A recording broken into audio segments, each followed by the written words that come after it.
Assalamualaikum warahmatullahi wabarakatuh. Bismillahirrahmanirrahim. Alhamdulillahirabbil alamin. Wassalatu wassalamu ala asrofil anbiya'i wal mursalin sayyidina wa safina wa habibina wa qurrati ayunina ala Rasulillah Muhammad sallallahu alaihi wasallam wa ala alihi wa azwajihi wa dzurriyyatihi amma ba'du.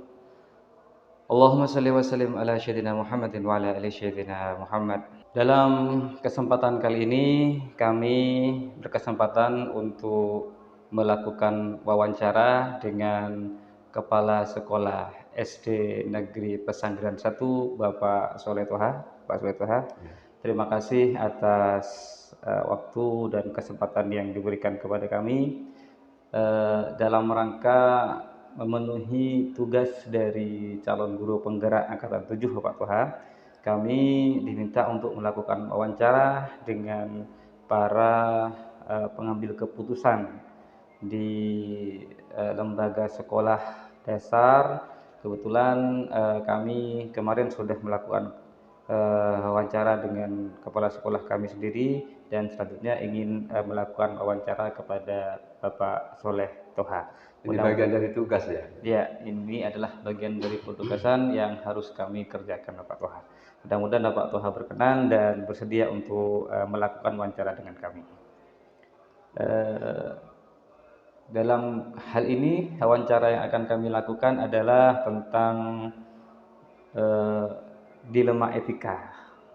Perlu kami ketahui bahwa sebagai kepala sekolah yang sudah lama menjabat sebagai kepala sekolah dengan berbagai macam pengalaman, tentu Bapak Toha sangat akrab sekali dengan yang namanya dilema etika atau bujukan moral Bapak Toha ya. Nah, pertanyaan kami yang pertama Bapak Toha, selama ini bagaimana Bapak Soleh Toha dapat mengidentifikasi kasus yang merupakan dilema etika atau bujukan moral? Terima kasih sebelumnya untuk Bapak Rahman yang sudah mau mewawancari saya selaku Kepala Sekolah SDN Pesanggeran 1 terkait apa yang disampaikan oleh Bapak Rahman tadi, pertanyaan tadi. Yang pertama berkaitan dengan dilema etika, namanya saja dilema. Jadi ada sebuah situasi yang sama-sama benar. Ya. Ya. Tapi ini bertentangan dengan keadaan. Ya. Sehingga betul-betul perlu mendapat perhatian yang bijak dari kepala sekolah ini. Ya. Sementara untuk bujukan moral ini situasi yang berbeda sudah Ya. antara benar dan salah kan gitu. Ya. Nah, ini perlu kehati-hatian dalam menyikapi bujukan moral ini. Ya. Sehingga terkesan nanti apa yang kita putuskan dalam hal pengambilan keputusan ini betul-betul memenuhi rasa keadilan. Ya.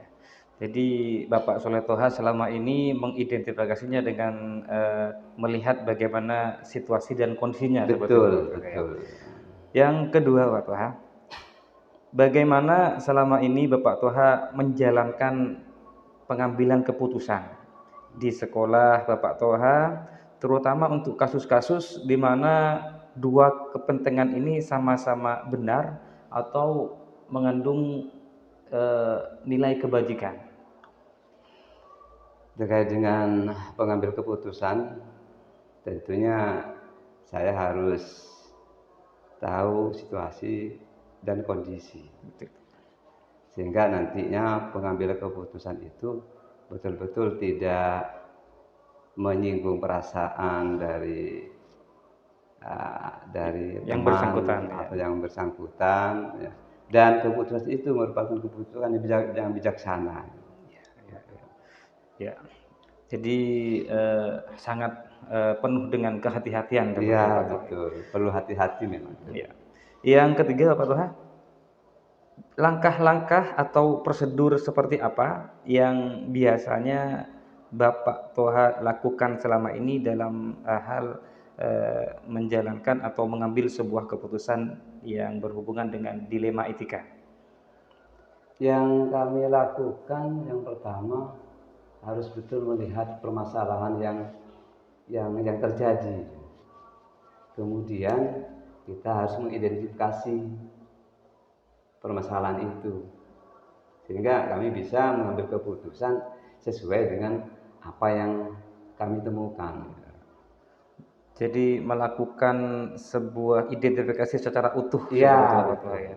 Sehingga menghasilkan keputusan yang memang benar-benar tepat untuk Iya. dijalankan pada saat Dan juga perlu kehati-hatian dalam iya hal iya ini. iya. Eh, Kemudian Bapak Toha, pertanyaan selanjutnya, hal-hal apa saja yang selama ini Bapak Toha anggap efektif dalam pengambilan keputusan, terutama yang berhubungan dengan kasus dilema etika ini? Kita tetap berpegang teguh kepada filosofi pendidikan Ki Hajar Dewantara ing ngarsa Sungtulodo ing madya mangkarsa tuturian dayani. Ya. Ini yang perlu kita pegang sebagai pendidik sehingga apa yang diputuskan oleh kepala sekolah sebagai pemangku Kebijakan. kebijakan betul-betul mengayomi mereka yang ada satu permasalahan. Iya, iya, iya. Jadi sangat berpegang teguh kepada filosofi Iya. yang disampaikan oleh Bapak pendidikan kita yaitu Ki Hajar Dewantara, yang dimana sangat apa namanya menitik beratkan kepada apa Berpihak kepada siswa nantinya. berpihak kepada Iya. siswa seperti itu ya. Jadi keputusan itu bagaimana bermanfaat kepada siswa seperti itu. Bermanfaat kepada siswa. Ya, sangat menarik sekali. Pertanyaan selanjutnya, Pak Tuhan. Hal-hal apa saja yang selama ini merupakan tantangan dalam pengambilan keputusan untuk kasus-kasus dilema etika ini? Ini memang perlu perlu kita melakukan semacam kegiatan yang pertama yaitu penilaian terhadap permasalahan itu, permasalahan pribadi dan permasalahan yang bukan pribadi, sehingga kita tetap kita tetap keputusan kita ambil ini merupakan keputusan yang memenuhi rasa keadilan, kemudian rasa keikhlasan dari kita dan kebenaran yang perlu juga kita perhatikan. Jadi faktor yang utama dalam sebuah keputusan adalah bagaimana keputusan itu adalah bisa berlaku adil Iya, seperti berlaku itu adil. bagi pihak-pihak yang terlibat dalam kasus dilema etika. Seperti itu Pak Tuha. Kemudian pertanyaan selanjutnya Pak Tuha, apakah Anda memiliki jadwal tertentu dalam menyelesaikan kasus dilema etika? Apakah Anda langsung menyelesaikan ketika ada kasus atau Anda memiliki jadwal khusus seperti itu? Kalau jadwal khusus saya rasa tidak. Tidak ada ya. Tergantung situasi dan kondisi. Ya. Kalau permasalahan itu perlu diselesaikan secara langsung, ya kita selesaikan secara langsung. Kalau permasalahan itu tidak bisa diselesaikan secara langsung, paling kita membutuhkan 2 atau 3 hari untuk menyelesaikannya. Iya. Kemudian Pak Toha, adakah seseorang atau faktor yang bisa mempermudah Bapak Soleh Toha untuk mengambil sebuah keputusan dalam kasus dilema etika ini? Tentunya ada, selaku pendidik dan kami selaku pimpinan di sekolah itu paling tidak kita melibatkan dari teman-teman guru atau teman sejawat, dan tidak kalah pentingnya karena ini menyangkut kelembagaan, untuk lembaga kita juga kita bisa mendatangkan komite, berembuk dengan komite, sehingga keputusan yang diambil itu merupakan keputusan bersama nantinya. Ya, ya. Jadi Bapak Soleh Toha sangat memperhatikan peran dari para pemangku pendidikan ya, seperti itu ya, ya. untuk bisa menghasilkan keputusan yang memang benar-benar sesuai dengan apa yang terjadi seperti itu. Iya, betul. Pertanyaan terakhir dari kami Pak Toha, dari semua hal yang telah disampaikan, pembelajaran apa yang dapat Bapak Toha petik dari pengalaman dalam hal mengambil keputusan untuk kasus dilema etika ini? Dalam mengambil satu keputusan, kita seminimal mungkin untuk menghindari keputusan semuanya sendiri. Karena ini kurang adil kalau kita keputusan kita ambil itu atas kemauan kita sendiri. Kemudian yang kedua, keputusan harus berdampak pada siswa. Karena selaku pendidik memang ujungnya kita siswa. Kemudian yang terakhir yaitu pentingnya kerjasama. Artinya kerjasama itu ada kehati-hatian dari kita dalam mengambil suatu keputusan. Jadi artinya kita perlu berhati-hati. Jangan sampai keputusan yang kita ambil ini satu sisi merugikan orang lain, dan satu sisi juga kita tidak mematuhi peraturan yang ada, sehingga betul-betul berhati-hati dalam mengambil suatu keputusan. Iya. Sangat menarik sekali apa yang sudah disampaikan oleh Pak Soleh Toha, terutama dengan pengambilan keputusan dengan kasus-kasus dilema etika ini. Memang sangat sulit ya, ketika kita berada dalam situasi di mana harus memutuskan dari sebuah kasus yang menyangkut dilema etika. Iya, karena kita di sekolah itu seperti dalam satu keluarga. Iya. Kita harus betul-betul mengayomi mereka. Dan kebijakan itu harus betul-betul memenuhi kebijakan untuk semua personil yang ada di sekolah itu. Betul. Khususnya kepada siswa. Iya. Baik Bapak Tua, dari kami sangat bermanfaat atas apa informasi yang sudah disampaikan.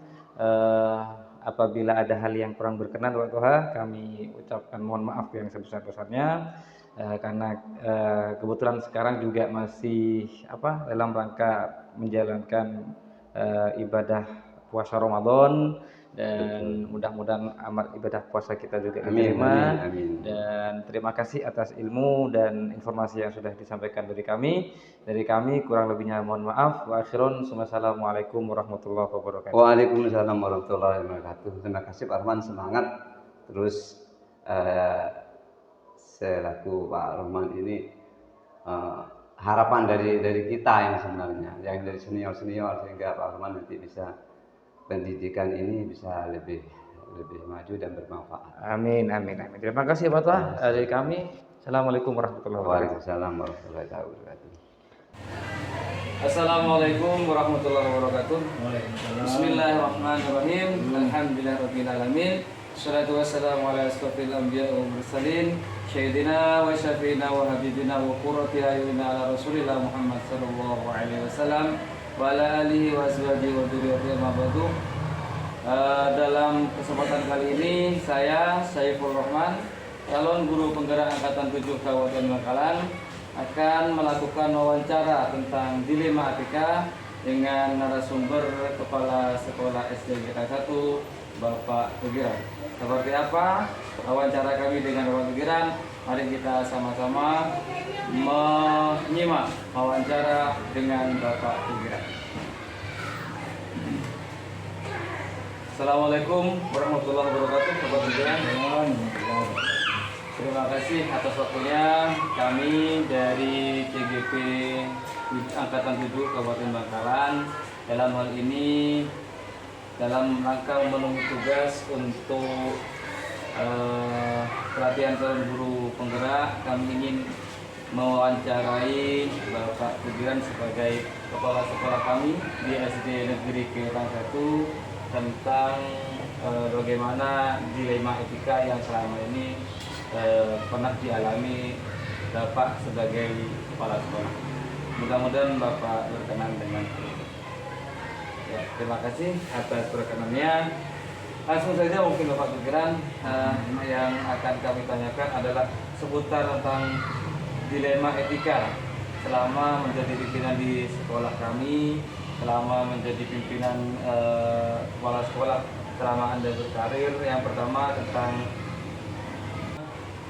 terima kasih Bapak Sugiran. Pertanyaan pertama, selama ini bagaimana Bapak Sugiran mengidentifikasi kasus yang merupakan dilema etika atau bujukan moral?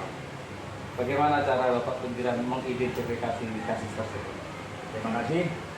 Biasanya terjadi pada sebuah situasi benar dengan benar, enak nggak enak, kasihan atau antara peraturan dengan hukum itu jika berdasarkan dilema etika, jika bujukan moral lebih mudah karena memang aturannya sudah ada. Jadi kalau dilema etika memang kasus itu antara benar dan benar begitu Pak Sugiran ya. Yang pertanyaan selanjutnya, selama ini bagaimana Bapak Sugiran menjalankan pengambilan keputusan di sekolah, terutama untuk kasus-kasus di mana dua kepentingan sama-sama benar dan mengandung nilai-nilai kebajikan? Terima kasih. Ketika keduanya sama-sama memiliki unsur kebajikan, kami biasanya mempertimbangkan mana yang lebih nilai positif yang memiliki dampak luas.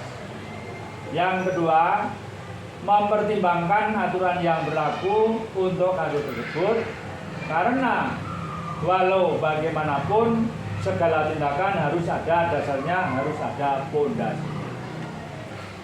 Jadi berdasarkan aturan seperti itu Pak Sugiran ya. Kemudian pertanyaan yang ketiga, apa langkah-langkah atau prosedur seperti apa yang biasa Bapak Sugiran lakukan selama ini dengan kasus dilema etika?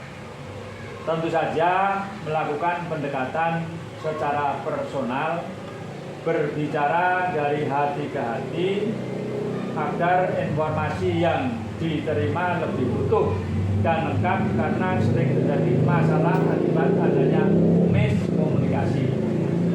Yang kedua, meminta masukan dari orang atau teman sejawat yang kami anggap kompeten untuk sekedar memberikan input dari keputusan yang akan kami buat. Terima kasih. Selanjutnya Pak Sugiran, sangat jelas sekali pemaparannya.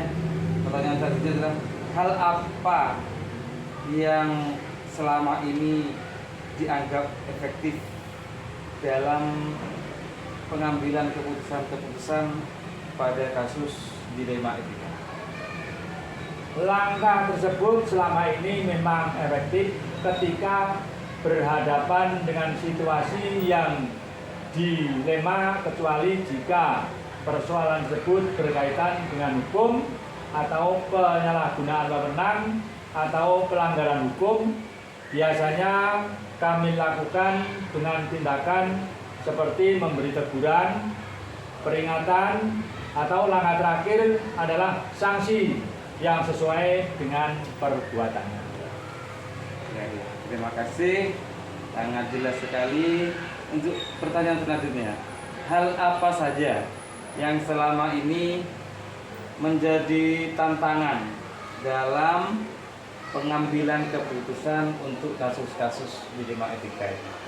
Yang pertama, tantangan tentang bagaimana cara berkomunikasi. Yang kedua, belajar untuk menguasai keadaan.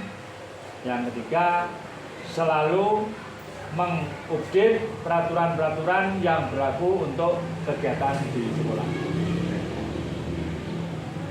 Kemudian selanjutnya, apakah Bapak Tugiran memiliki jadwal tertentu ketika menyelesaikan sebuah kasus dilema etika atau langsung diputuskan pada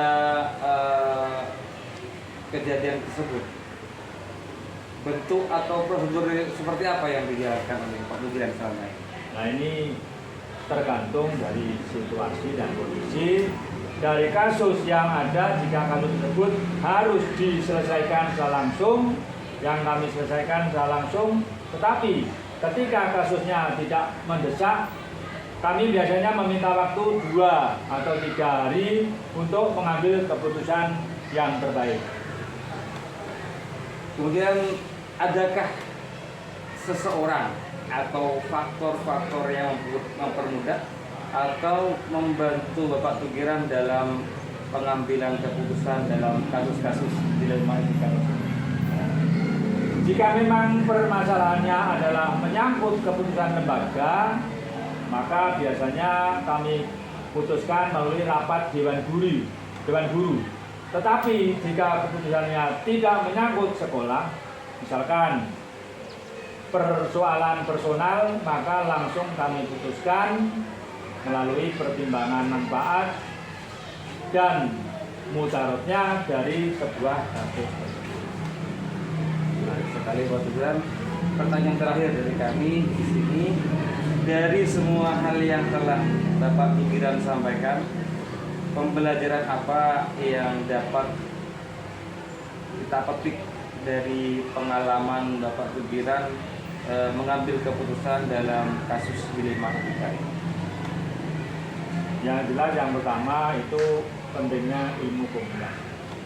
Yang kedua, pentingnya memahami psikologis atau pentingnya memahami psikologi.